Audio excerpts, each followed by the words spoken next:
ऋषिवरमानस हंस चराचर जनन स्थिति लय कारणभो सांब सदा शिव शंभो शंकर शरणं मे तव चरणयुगम्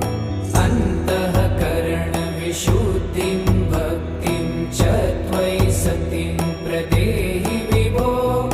सांब सदा शिव शंभो शंकर शरणं मे तव चरणयुगम्